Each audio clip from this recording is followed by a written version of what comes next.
Hello everyone, and welcome back to Immortal History. Today we're diving into a story that sounds like it was ripped straight from the script of a dark fantasy epic. But trust me, it's all true. We're talking about a teenage warlord who inherited a broken kingdom and forged an empire with pure, chilling ambition. A man whose most powerful weapon wasn't his sword, but a calculated decision to adopt a new religion. This is the story of a pagan barbarian who became a Christian king, and in doing so laid the foundations for what would one day become France and redirected the entire course of Western civilization. So settle in, because this is the story of Clovis, king of the Franks. To truly understand the meteoric rise of Clovis, we need to zoom out and look at the world he was born into, a world of ruin and rebirth. The late 5th century was a time of chaos and collapse on a continental scale. For nearly 500 years, the Roman Empire had been the single unifying force in Western Europe. It was more than a government. It was the entire operating system of civilization, a vast, intricate machine of law, language, and logistics. But by the time Clovis enters our story, that colossus was well and truly dead. The whispers of its demise had been growing for generations, but just 5 years before he took the throne, in 481 AD, the last Roman emperor in the West was quietly, unceremoniously kicked out of power. There was no final epic battle for the soul of the empire, just a sad, quiet fizzle. The eagle standards, symbols of an order that had lasted for half a millennium, were packed away for the last time. The consequences of this collapse were catastrophic, cascading across every facet of life. The entire system, that intricate web of connection and order, had crumbled into dust. Imagine the great stone roads, those marvels of engineering that had stitched the continent together for centuries, now falling into disrepair. Weeds pushed through the cracks, and the forests crept back in, turning arteries of commerce into haunted trails for bandits and scavengers. The magnificent aqueducts that fed the great cities with fresh water cracked and ran dry, leaving populations to fend for themselves. The massive integrated trade network that brought grain from Africa, wine from Gaul, and pottery from Italy ground to a halt. Suddenly, the world shrank to the size of a single village or a desperately fortified town. With the legions gone, there was no one to enforce the borders, no one to guarantee the peace. The rule of law, once a universal concept backed by the might of Rome, evaporated. It was replaced by a more ancient and immediate authority, the simple, brutal law of the sword. The continent, once a unified whole, shattered into 1,000 jagged pieces, a chaotic mosaic of competing territories, all vying for power in the immense vacuum left by the fallen giant. The land we now call France was then known as Gaul, and it was the prize everyone wanted. It was a fractured, violent landscape of Roman remnants and Germanic newcomers, a battleground of cultures. In the south, stretching from the Loire River down to the Pyrenees, you had the powerful and highly Romanized kingdom of the Visigoths, with their grand capital in Toulouse. They were a people who had long lived within the empire's orbit, adopting many of its trappings. They had a formal court, a functioning administration, and a palpable sense of themselves as the rightful heirs to Roman authority in the region. In the southeast, settled along the strategic artery of the Rhone Valley, were the Burgundians. Like the Visigoths, they were a Germanic people who had come to carve out their own piece of the dying empire. Both of these kingdoms were already Christian, but they belonged to a specific sect called Arianism, a detail that, while seeming minor, would prove to be incredibly important. Arianism, which held that Jesus was a created being and not co-eternal with God the Father, had been officially declared a heresy by the Roman Church. This created a deep, simmering religious divide between the Germanic rulers and their subjects, a fatal flaw hidden deep within their power structure. And then you had the Gallo-Romans themselves, the vast majority of the population. These were the people whose ancestors had lived and died as citizens of Rome for centuries. They clung desperately to the last scraps of Roman order, its sophisticated culture, and most importantly, its Catholic faith. With the imperial administration gone, their entire social structure had been reconfigured. Their new leaders were the powerful Catholic bishops, men who were now the de facto administrators of their cities. These bishops were not just spiritual guides. They had become mayors, judges, and generals, responsible for organizing defenses, distributing food, and wielding immense local influence. They commanded a loyalty from the people that no foreign king could ever hope to replicate. Finally, in this chaotic mix, there were the Franks. Tucked away on the northeastern frontier along the Rhine, they weren't a single unified people, but a loose confederation of tribes. Compared to the sophisticated established Visigoths, they were seen as a minor power, dismissed by many as fierce but undisciplined barbarians. They were a people of the forest and the river, not the city. Clovis belonged to a group known as the Salian Franks, who had settled as foederati, recognized barbarian allies of Rome, in the old Roman province of Belgica Secunda. This was a precarious status. They were permitted to live on Roman land in exchange for military service, but they were never truly seen as equals. Clovis inherited his position from his father, Childeric, a fascinating and semi-legendary figure in his own right. The stories told of Childeric portrayed him as the archetypal warrior chieftain, a man who had fought both alongside and against Roman generals, battling Visigoths and Saxon pirates to carve out a small kingdom around the city of Tournai. He was a warrior through and through, and it was this legacy, a loyal warband, a formidable reputation for ferocity, and a small, vulnerable patch of land surrounded by bigger, stronger rivals, that he passed on to his 15-year-old son in 481 AD. When Clovis became king, he was by any measure just a boy. At an age where most are just trying to navigate the complexities of adolescence, Clovis was handed a crown and a sword and told to lead a nation of warriors. In a society where leadership wasn't just inherited, but had to be constantly proven on the battlefield, his position was terrifyingly precarious. A Frankish king who couldn't lead his long-haired warriors to victory, who couldn't bring back the plunder necessary to reward their loyalty, wasn't a king for very long. The same men who cheered his ascension would be the first to replace him if he showed a single moment of weakness. This young man, standing on the edge of manhood, looked out at a broken continent, at a map of enemies and opportunities, and saw not an end, but a beginning. He possessed an ambition so vast and so cold that it was about to set the entire world on fire. Clovis understood the brutal pact of Frankish kingship implicitly, as if it were encoded in his very blood. Lead, fight, win, and reward your followers, or be replaced. There was no room for error, no time for quiet consolidation. Power was a thing that had to be seized and demonstrated again and again.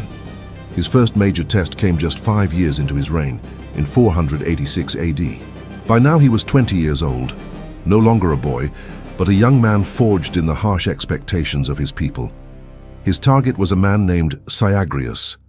Syagrius was the son of a Roman general, and he ruled the last independent piece of the old empire in northern Gaul, a territory known to history as the Kingdom of Soissons. To the Gallo-Romans living under his protection, Syagrius was the final flickering symbol of stability, a living remnant of the old Roman world. His Germanic neighbors, with a mixture of respect and derision, called him King of the Romans. To Clovis, however, he was simply an obstacle, a relic of a past age occupying land that was the key to a Frankish future. Syagrius's territory, with its residual Roman armories, its administrative infrastructure, and its strategic location, was a prize too valuable to ignore. In a move of incredible boldness for a 20-year-old, Clovis assembled his forces. He called upon his relatives, other Frankish chieftains, to honor their alliances and join him in this audacious gamble. He then challenged Syagrius directly to open battle near the city of Soissons. The ensuing conflict was more than just a battle, it was a clash of worlds. On one side stood the army of Syagrius, its disciplined, ordered formations, a pale but recognizable echo of the late Roman army, fighting with tactics honed over centuries of dominance. On the other side was the ferocious, unpredictable charge of the Franks, a howling storm of warriors whose primary tactic was a terrifying, headlong assault meant to shatter the enemy's will. The Frankish assault, fueled by a raw desire for plunder and glory, proved utterly overwhelming. Syagrius's army, perhaps too rigid and too accustomed to an older, more predictable way of war, was crushed under the barbarian onslaught.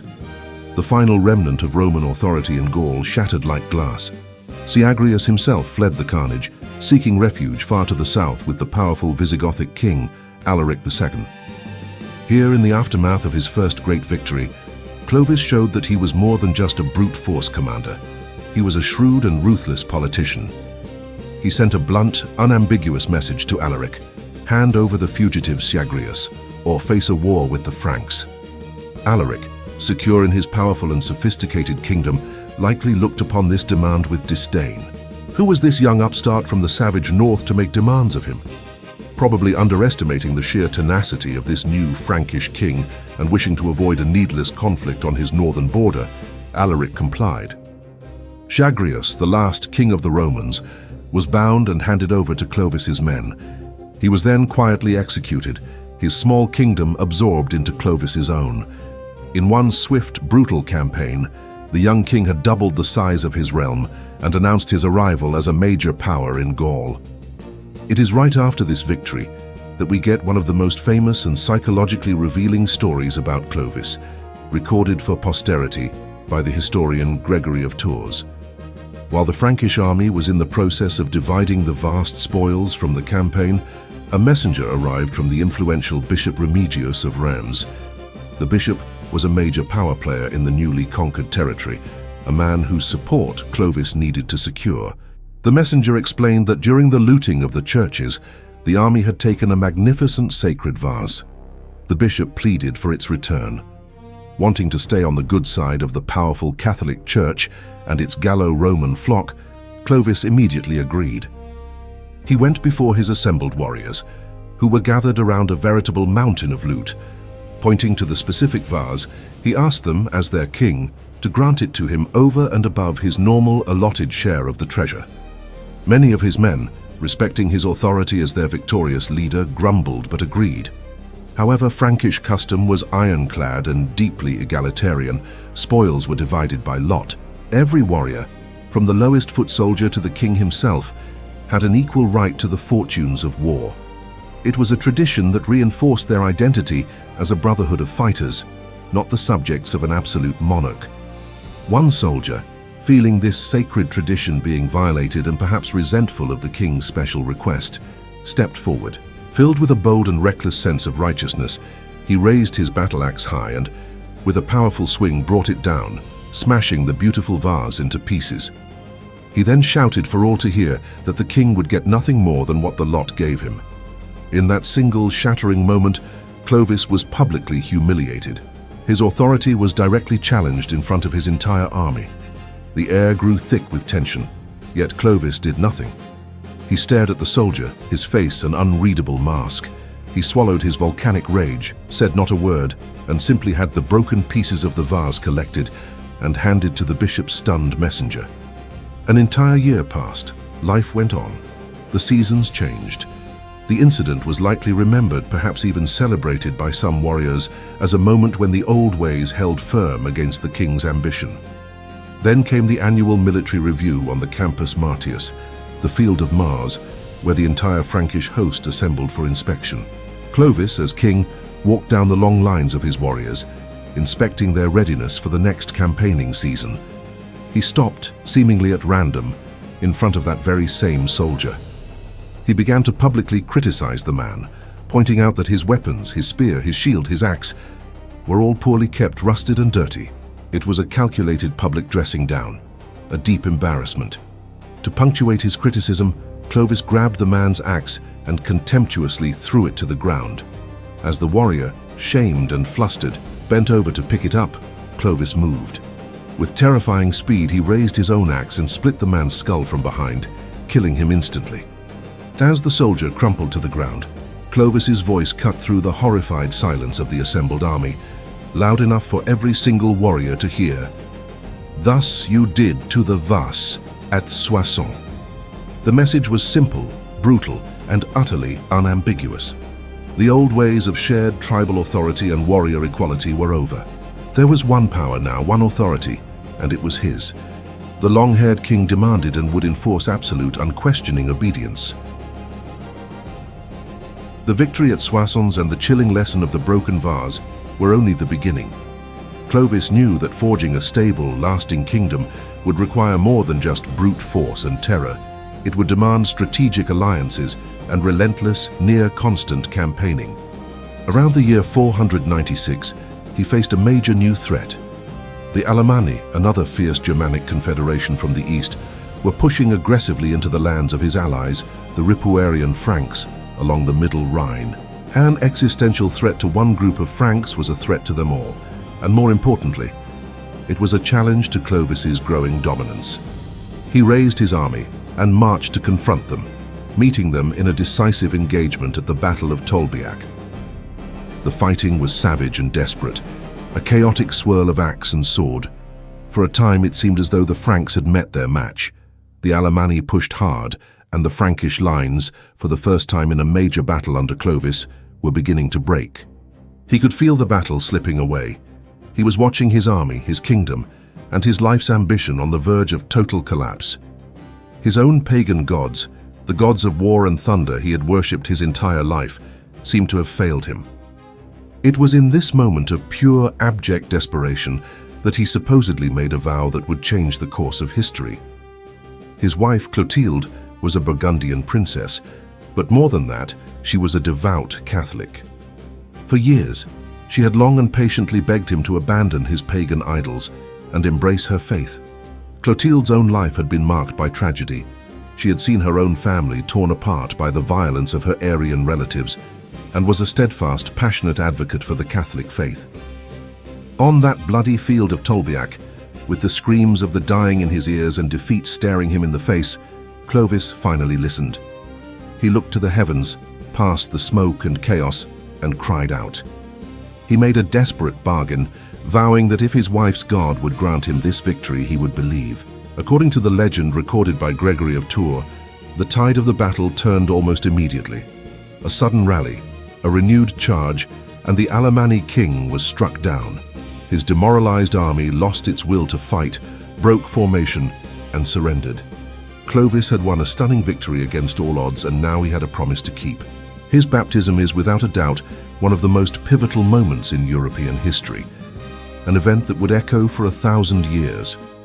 While legend places his dramatic vow at the Battle of Tolbiac in 496, some modern historians suggest the conversion may have been a more drawn-out, calculated process, possibly occurring as late as 508. Regardless of the exact date, the decision itself was a masterstroke of political and strategic genius. Most other Germanic kings of the era, the Visigoths in southern Gaul and Spain, the Burgundians in the southeast, the Vandals in Africa, the Ostrogoths in Italy, were Arian Christians. This created a permanent, unbridgeable religious rift between the Arian Germanic rulers and their overwhelmingly Catholic Gallo-Roman subjects. To the populace and their powerful bishops, these kings were not just foreigners, but dangerous heretics. This religious incompatibility was a constant source of instability, a deep-seated weakness in the very foundation of their kingdoms. By choosing to be baptized directly into the Catholic faith, the faith of the majority, Clovis brilliantly sidestepped this entire problem. In a single decisive move, he transformed his public image. He went from being a pagan barbarian conqueror to a legitimate God-ordained ruler. In the eyes of the most populous and influential segment of his subjects, the powerful Catholic bishops, who were the true administrators of Gaul's cities and the spiritual leaders of the people, threw their immense support entirely behind him. Suddenly, his wars of conquest were no longer just about plunder and territory. They could now be framed as holy wars, righteous campaigns of liberation to free the faithful Catholics of Gaul from the yoke of heretical Arian rulers. The ceremony itself, held in the city of Reims on Christmas Day, was a masterpiece of political theatre, designed for maximum impact. Bishop Remigius, the same man who had requested the return of the vase, presided. As the fearsome warrior king stood before the baptismal font, Remigius reportedly delivered a line that perfectly captured the transformation. "Bow your head, proud Frank. Adore what you have burned. Burn what you have adored." Clovis, the pagan warrior who had once worshipped gods of iron and wood, was reborn as a Christian king, a son of the Catholic Church. And he was not alone. In a stunning display of national conversion, 3,000 of his most loyal Frankish warriors were baptized with him, a powerful symbol that the Frankish nation itself was being reborn into this new, unbreakable alliance of throne and altar. With his rule now blessed by the Church, and his legitimacy unquestioned by the Gallo-Roman population, Clovis turned his attention to his greatest rival in the south, the Visigothic kingdom, a vast territory that controlled nearly a third of modern France. Clovis, now positioning himself as the champion of Catholicism, used the Visigoths' Arianism as the perfect justification, the casus belli, for war. In 507, the two armies met at the Battle of Vouillé, near Poitiers. It was another stunning, decisive Frankish victory, in a scene that would become legendary. Clovis himself is said to have sought out and killed the Visigothic king, Alaric II, in personal combat. With their king dead and their army shattered, the Visigothic kingdom in Gaul collapsed entirely. Their power was forever broken and pushed south, beyond the formidable barrier of the Pyrenees Mountains into Spain. In just over 2 decades, the boy king of a minor frontier tribe had become the undisputed master of nearly all of Gaul. He had forged a kingdom with iron and ambition. Now, with his external enemies defeated, he entered the final and perhaps most brutal phase of his reign, consolidation. He launched a cold-blooded and systematic campaign of political assassination against all his rivals, including his own Frankish relatives who ruled smaller kingdoms, to ensure that he was not just a king of Franks, but the first king of all the Franks. With his power absolute, Clovis made Paris his capital and oversaw the creation of the Salic law. This wasn't a complex legal document in the Roman sense, but a codification of ancient Frankish custom. It was in essence a detailed list of fines and compensations designed to replace the endless cycle of blood feuds with a system of monetary payment, bringing a measure of predictable order to a volatile warrior society. Clovis died in 511 at around the age of 45. Following deeply ingrained Frankish tradition, his new unified kingdom was immediately divided among his 4 sons. This practice of partible inheritance would become the great tragic weakness of his Merovingian dynasty, leading to centuries of brutal civil war as brothers, uncles, and nephews plotted and fought for control of the fractured realm. And yet, his legacy was monumental. To the French, he is nothing less than the founder of their nation. His Germanic name, Chlodowig, slowly evolved through the centuries to become Louis, the name carried by 18 future kings of France. His baptism at Reims established a sacred tradition of French coronations that lasted for over 1,000 years, constantly reaffirming the powerful symbiotic bond between the crown and the church that he was the first to create. His most profound act was not a conquest on the battlefield, but the moment he bowed his head to be baptized. That single decision, whether born of battlefield desperation, genuine faith, or pure political calculation, was the master key that unlocked the future of Western Europe. It secured him the loyalty of his subjects and a divine legitimacy that would echo for a millennium. He found Gaul a broken province of a dead empire, shattered into warring fragments. He left it the heartland of a new world. The Christian crown he accepted was, in the end, far more powerful and enduring than any iron helmet. Thank you for joining us on this journey into the past here on Immortal History. If you find these stories of the complex and often brutal lives that shaped our world compelling, be sure to subscribe and hit the notification bell so you don't miss our next exploration.